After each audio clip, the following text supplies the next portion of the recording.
But what happened as time unfolded, and this is a very general paraphrase of what took place, is that not only was the witness or the observer to be modest, in other words, relatively unimportant to the outcome of the experiment, it became necessary at a certain point for the witness or the observer to actually disappear. And it's that disappearance of the subject or the observer from the creation of scientific knowledge which really gives us the best map of what's happened culturally to us in general. That we're born into a life where our very experience of being an observer is in many ways a priori, from the beginning, illegitimate, right? Our experience is only legitimate insofar as it can be validated by the social order. It can be validated by the scientific and medical order. And we've gotten to such a place where, at least from my own point of view, that the bandwidth of consciousness that we're allowed to occupy as human subjects is radically decreased precisely insofar as it needs to be validated, it needs to be understood in common, right? So that now we all occupy what the great science fiction writer William Gibson called a consensual hallucination, right? In other words, like that we all just live in this reality where time and space are ordered in this way, and it works really well to produce more knowledge and to manipulate the material world.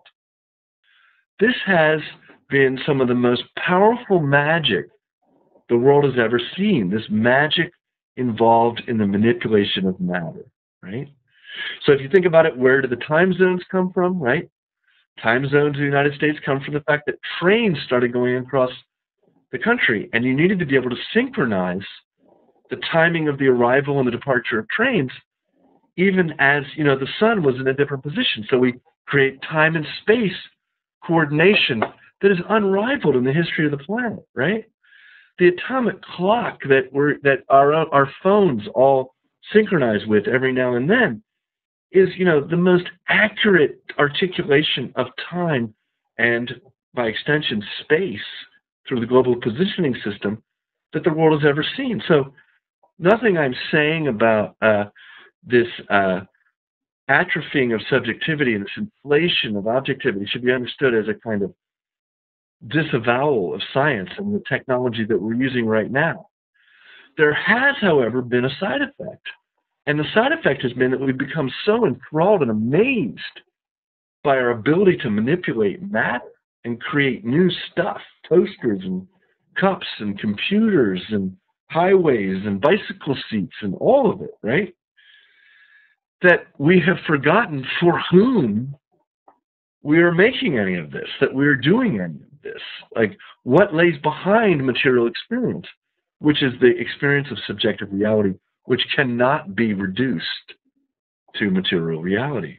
Now, you might say, yes, but that, Professor Mobius, that subjective experience that you're trumpeting is really itself just a bag of interacting chemicals, i.e. material reality. Well, that's possible, and it's certainly a kind of interesting thing to explore. And of course, it's something that is often encouraged when people alter their own consciousness using plants or chemicals. But I would urge you to remember that in all the scientific studies of the alteration of consciousness with which I am familiar, what ends up really being the cause that transforms consciousness is not the material conditions under which one was experiencing altered consciousness, right? But the effect of consciousness on itself through language, through image, through music, through set and setting, right? So consciousness's ability to affect itself is a pretty good indication that consciousness is not itself material. Now, that might sound like a radical claim to you, but one thing we could talk about in the webinar, if people are interested, is this idea of the hard problem as articulated by the philosopher David Chalmers, who points out that even if we knew all of the nature of all the interactions of all the molecules, we still don't have an explanation or more importantly, an experience of the emergence of consciousness. So consciousness at this point is beginning to emerge as a interesting problem across diverse the sciences of physics, neuroscience, ecology, to a certain extent, certainly philosophy and cognitive science, and in our own experience, that consciousness really can't be reduced to material reality. Now, maybe that is why Philip K. Dick can do the things that he does with just these inky blots on pages that can, for many of us, alter our consciousness at least as powerfully as plants or chemicals, right?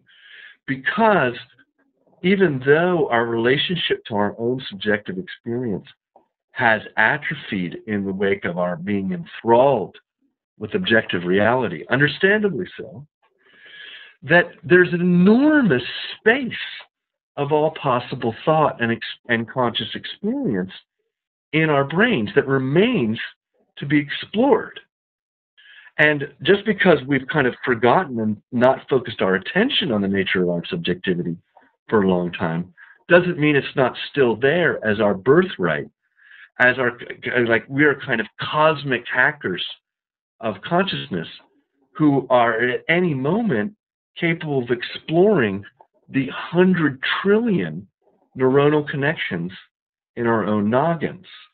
Right? So in a way, what Dick does with his books, from my point of view anyway, is turns the telescope around from looking out at external reality and the astronomical magnitudes without, which are no doubt beautiful and amazing and to be explored, but turns it around so that we can, along with him, explore the astronomical and galactic magnitudes of our within, of our space of subjectivity, and that we can begin to dream and explore along with PKD as we discover our own nature as subjective beings who do not lack objectivity.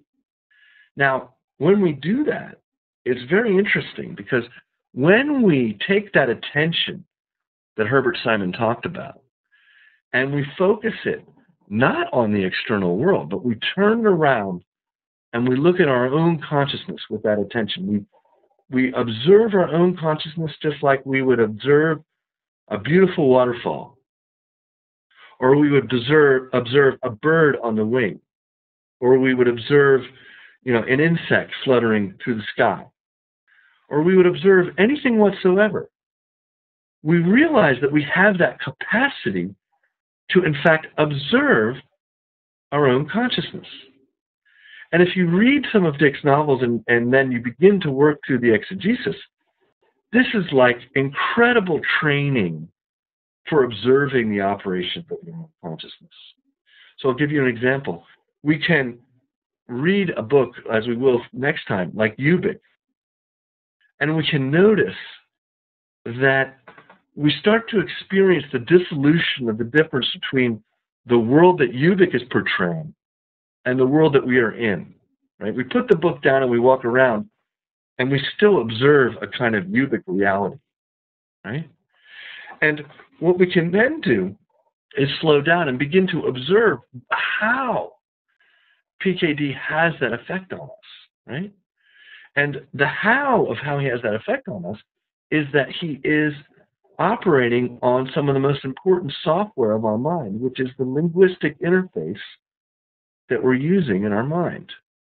And he's altering that linguistic interface in a way that makes him a kind of virtuoso, from my point of view, of human experience. He's able to induce effects in our experience, even though his writing sometimes looks like it's not high literary writing as we've ordinarily understood it.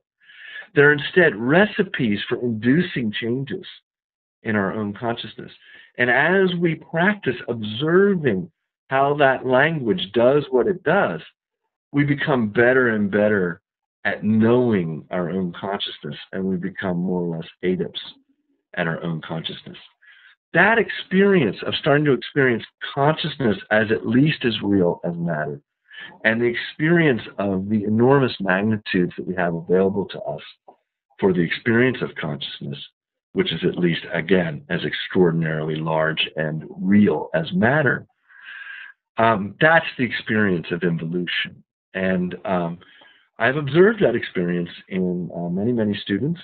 It doesn't always happen right away. It usually, in a 15-week class, would happen by the 5th week. It doesn't happen with all students. It doesn't happen with all people. But it's there as our birthright to be able to begin to observe just who it is who's doing the reading. And it's in that sense that I hope to guide you towards what we might talk about as Philip K. Dick's capacity to induce what at least some traditions call the non-dual experience. The experience that we are absolutely a continuity with the cosmos rather than separate from the cosmos. So that's a kind of overview of where we're going to be going. One last kind of philosophical point about non-duality I'll offer you, and again, I welcome all questions about this, is that one of the ways Dick's work has been received as somebody who was querying the nature of reality, and that's absolutely the case. He himself says this over and over again. And indeed, we can even see Dick as responding to a kind of crisis in our ability to differentiate reality from simulacrum, from simulation, from unreality, from fiction. And if you read enough of PKD's fiction, you really can have that experience of not being able to tell the difference between the fiction and reality. But if we stopped there, then we would say, wow, like that's a kind of interesting chain yank on our consciousness, right? Dick is kind of, freaking us out and freaking himself out, right? It's a kind of horror show for consciousness. But particularly when we get to the Exegesis, but also VALIS and some of the other novels, we'll see that what this impasse between being able to differentiate between the real and the unreal really points to for Dick is that, like the ancient pre-Socratics, by whom he was much influenced, he understands non-reality to be an attribute of reality and vice versa, right? That being includes non-being and vice versa. That really what we're talking about is our mind making maps of something that's fundamentally one, and that fundamental oneness can be experienced, and that our mind works in categories which frequently kind of crowds out that experience. But by opening up our mind to that which is beyond those categories, we can have that experience, and we can have that experience on a regular, ongoing basis.